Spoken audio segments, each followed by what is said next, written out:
வந்துருச்சு. வியூவர்ஸ் எல்லோருக்கும் வணக்கம்ங்க. இப்போ நாம் ஒரு கரைசல் செய்ய போகிறோம். பூச்சி விரட்டி கரைசல். இங்கே பாருங்கள், அதுக்கு தேவையான பொருட்கள் ஆலோவேரா, அடுத்தது வேப்பம் புண்ணாக்கு. இது ரெண்டையும் தனித்தனியாக ஒரு வாரத்துக்கு ஊற வச்சு அதுக்கப்புறம் நல்லா வடிகட்டிட்டு ரெண்டையும் ஒன்றா மிக்ஸ் பண்ணி தேவையான அளவு தண்ணி சேர்த்து நாம் கோழி அவரை செடிக்கு அடிக்கலாம். அந்த கோழி அவரை செடியில் அசுவினி அதிக அளவில் இருக்குது. அதனால் பூக்கள் கூட காய்கள் வருவதற்கு ரொம்ப சிரமமாக இருக்குது. அதனால் இந்த ரெண்டு கரைசலையும் நாம் சேர்த்து அடிக்கலாம் அப்படின்னு நினைக்கிறோம்.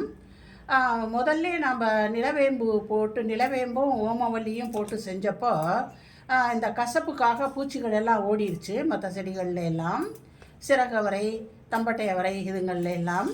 அது மாதிரி இப்போ நாம் இந்த சிறியானங்கை, அதாவது நிலவேம்புக்கு பதிலாக இந்த வேப்பம் புண்ணாக்கை போட்டு பார்த்தா என்ன அப்படின்னு நாம் போட்டு பார்த்து இதை அடிக்கலாம். சக்ஸஸ்ஃபுல்லாக வருதா? அதுக்கு கசப்பு வேணும். கசப்பும் ஒரு விதமான புளிச்ச வாடையும் இருந்தால் இந்த அசுவினி பூச்சிகள் வராமல் இருக்குது. அதனால் இப்போ நாம் இது ரெண்டையும் ஒரு வாரத்துக்கு ஊற வச்சு தனித்தனியாக ஊற வச்சு அதுக்கப்புறம் ரெண்டு கரைசலையும் ஒன்றா சேர்த்து இலைகளுக்கு மேலேயும் பூக்களுக்கு மேலேயும் ஸ்ப்ரே பண்ணலாம் அப்படின்னு இருக்கோம். இதுக்கு இப்போ இந்த மாதிரி கட் பண்ணி போட்டு தேவையான அளவு தண்ணி ஊற்றிக்கலாம். இப்போ ஆலோவேராவை கட் பண்ணிட்டோம். இது வேப்பம் புண்ணாக்கை இதில் போடுறோம். தண்ணி இந்த அளவுக்கு தண்ணி ஊற்றி வச்சுக்கலாம்.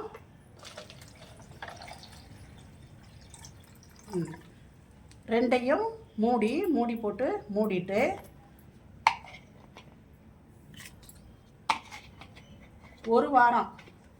ஒரு வாரத்துக்கு இதை நிழல்லே நாம் வச்சுருவோம். அதுக்கப்புறம் எடுத்து பார்க்கலாம் எப்படி இருக்குது அப்படின்னு சொல்லிட்டு. ஆலோவேரா கரைசலும் வேப்ப புண்ணாக்கு கரைசலும் இங்கே வச்சுருக்கோங்க. இதுதான் ஆலோவேரா கரைசல். இது ஒரு வாரமாக ஊறிக்கிட்டு இருக்கு. இங்கே பாருங்கள், சின்னதாக கட் பண்ணி போட்டு இதில் ஒரு 4-5 மடல் போட்டிருக்கோம் ஆலோவேரா. அதே மாதிரி இது வேப்பம் புண்ணாக்கு கரைசல். இதுவும் ஒரு வாரம் ஊற வச்சது. பாருங்கள், இது நல்ல ஸ்ட்ராங் வேப்பம் புண்ணாக்கு. இப்போ இந்த ஆலோவேரா கரைசலில் 1 லிட்டர் எடுத்துக்கலாம். 1 லிட்டர் எடுத்து இங்கே ஊற்றுறோம். இது ஒரு 800 ml இருக்கும். இன்னொரு 200 ml 1 லிட்டர். அதே மாதிரி இந்த வேப்பம் புண்ணாக்கு கரைசல் இது ஒரு 500, இன்னொரு 500 எடுத்துக்குவோம்.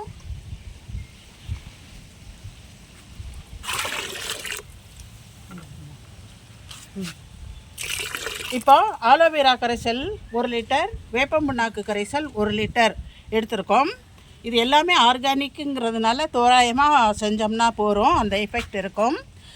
இதை இந்த கரைசலை இப்போ நாம் 10 லிட்டராக டைல்யூட் பண்ணிக்குவோம். இது 10 லிட்டர் பக்கெட் தான். இது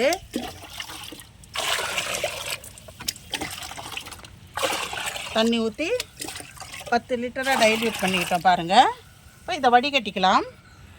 வடிகட்டி ஸ்ப்ரேயரில் எடுத்து இப்போ நம்ம கோழி அவரை செடிக்கு ஸ்ப்ரே பண்ணலாம்.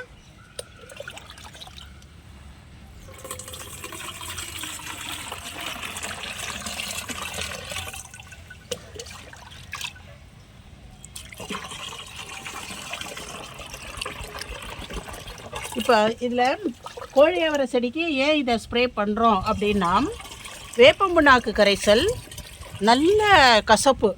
நாங்கள் இந்த மரச்சிக்கில் தான் அந்த வேப்பம் புண்ணாக்கு வாங்கினோம். இப்போ கூட அந்த கரைசலை நான் வாயில் வச்சு பார்த்தேன், அருமையான கசப்பு. அதனால் இந்த பூச்சிகளுக்கு கசப்பை கண்டு ஓடுதுன்ட்டு நாம் சிறியானங்கையிலே கண்டுபிடிச்சிட்டோம். அடுத்து இந்த ஆலோவேராவை நல்லா ஒரு வாரம் ஊற வைக்கும் பொழுது அப்படியே ஒரு ஃபெர்மெண்டட் ஸ்மெல்லு, புளிச்ச வாடை அடிக்குது. அந்த வாடைக்கும் பூச்சிகள் ஓடி போயிடும் அப்படின்னு நினைக்கிறோம். இது மாதிரி யாரும் அடிச்சிருக்காங்களா அப்படின்னு தெரியல. இது எல்லாம் ஒவ்வொன்றா புது முயற்சி செய்துக்கிட்டு இருக்கோம். இப்போ இது ஒரு 5 லிட்டருக்கு வந்துருச்சு இந்த கேனில். இதை எடுத்து நாம் ஸ்ப்ரே பண்ணலாம். இப்போ பாருங்கள், அவரைக்காய் செடிக்கு அடிக்கிறாங்க.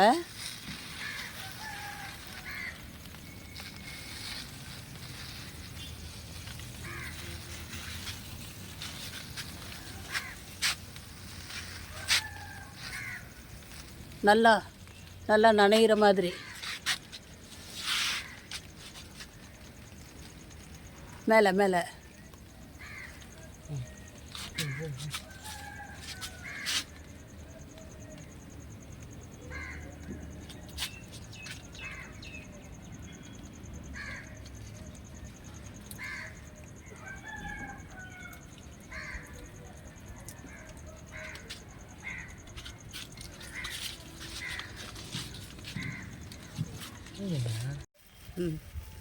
இப்போ நல்லா ஸ்ப்ரே ஆகுதுங்க. இந்த கருவேப்பிலை செடிக்கு அடிச்சுக்கலாம். இந்த கருவேப்பிலை செடியும் ஒரே பூச்சியாக தான் இருந்தது, இந்த மாவு பூச்சி. அதெல்லாம் இப்போ எடுத்து விட்டுட்டோம். இப்போ நல்லா தழையுது பாருங்கள். அடுத்து கீழே இருக்குது பாருங்கள், வெண்டைக்காய் செடி நட்டது. இந்த வெண்டைக்காய் செடிங்க நட்டதுக்கு அடிச்சுக்கலாம், பூச்சி வராமல். இலையெல்லாம் கொஞ்சம் வெள்ளை புள்ளி மாதிரி இருக்குது. இந்த பாருங்கள், சின்ன செடிங்க நட்டு 15 நாள் ஆச்சு. இதுங்களுக்கும் அடிச்சுக்கலாம். வேப்ப முன்னாக்கு ஹீட் ஆகுமோ என்னமோன்னு பயமாக இருக்குது. எல்லாமே ட்ரையல் அண்ட் எரர் தானே, பார்ப்போம் எப்படி வருதுன்னு. பாருங்கள், பூக்கள் நல்லா இருக்குது. இந்த கரைசல் கொடுத்த பிறகு அசுவினி பூச்சிகள்லாம் ஓடி போயிடுச்சு.